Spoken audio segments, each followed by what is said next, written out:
So what would actually happen to your body if you actually gave up sugar for 2 short weeks?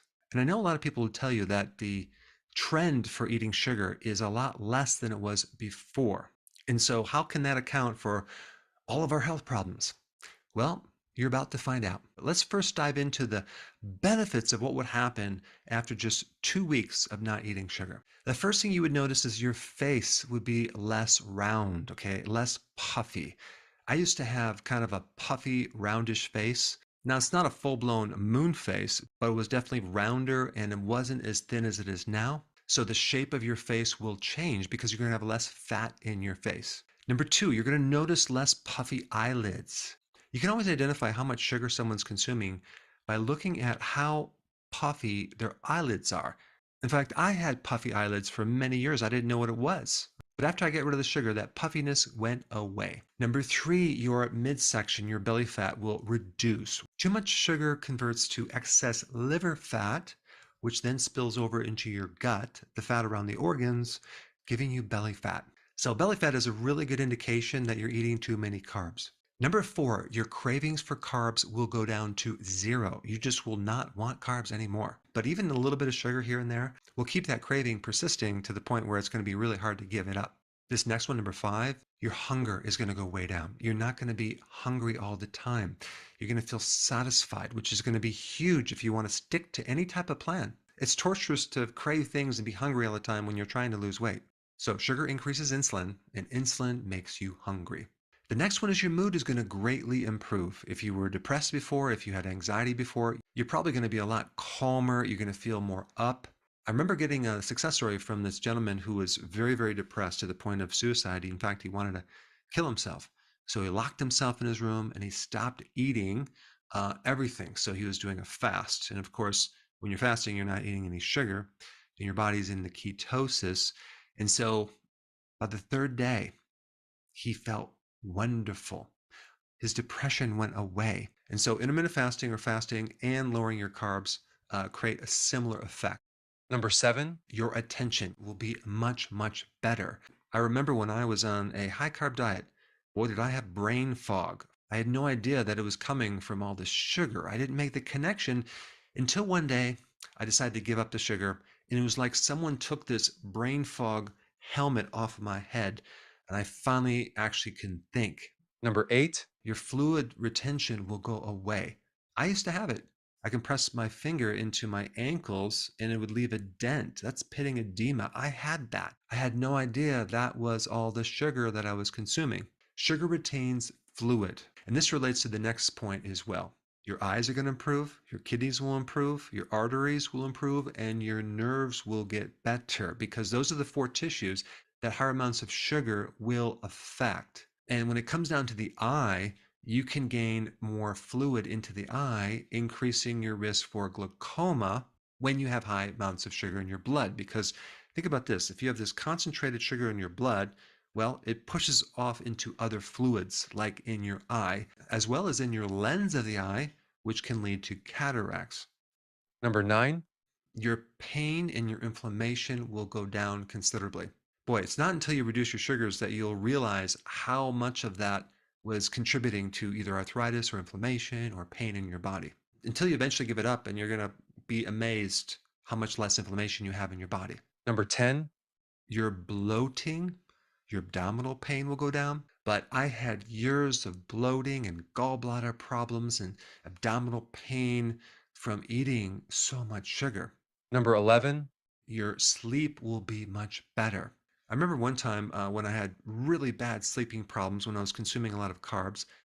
What did I do to solve it? Ate more carbs. In fact, I would consume, I'm not kidding, a pint of Ben & Jerry's ice cream before bed just to have like a just sugar coma so I can literally go to sleep.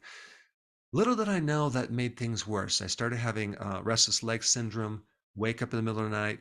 I'd have to go run to get this energy out because I had all this energy. That was lactic acid coming from the buildup of all the sugar that was not being burned properly in my mitochondria, the energy factories of my cell. Number 12, you're going to feel really calm. Your adrenal stress that you might have will be much better. And if you have kids, you're going to notice that their demeanor is going to be better. They're going to be able to sit for longer periods of time. I mean, think about how many kids are just wired on sugar. They're so restless.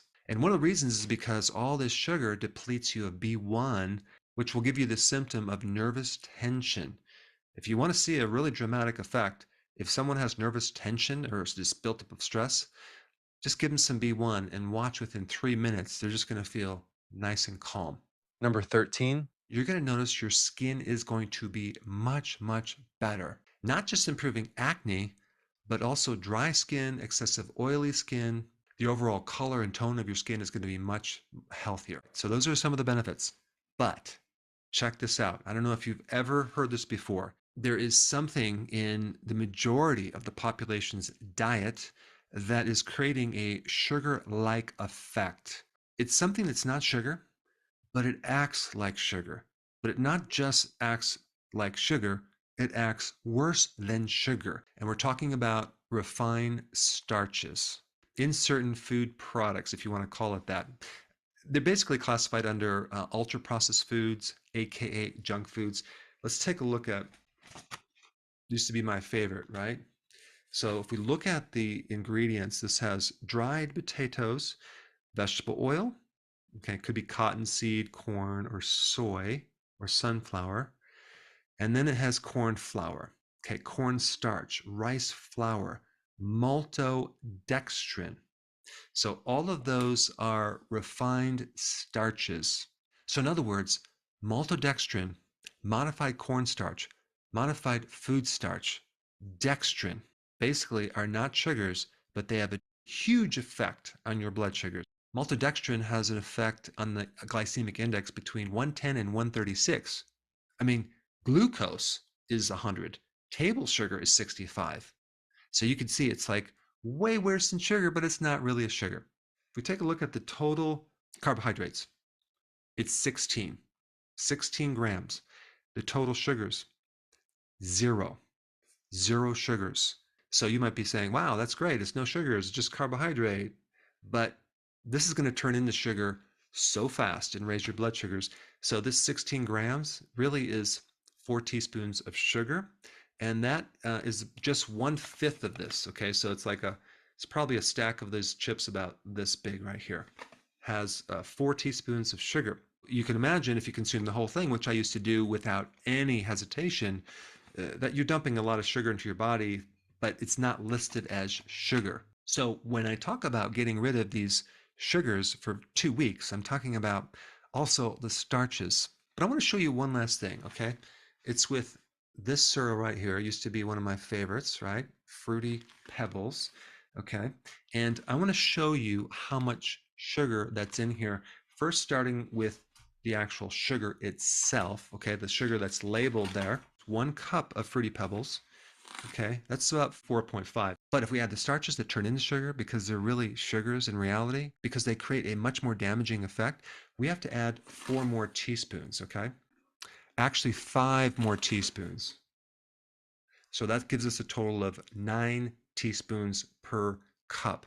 All right, so you can see that this is a lot of sugar for 1 cup, right? Who consumes just 1 cup? An average child or adult is going to consume probably 4 cups per breakfast, right? So now we're talking about 36 teaspoons. So let's go ahead and add that.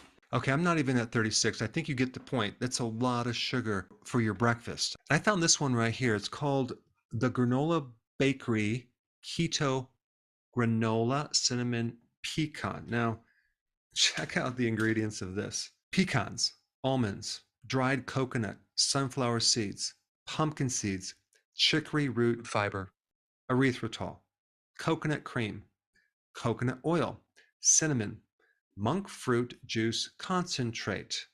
That's not a lot of sugar, by the way. Vanilla extract and sea salt. This is like 1 gram of sugar.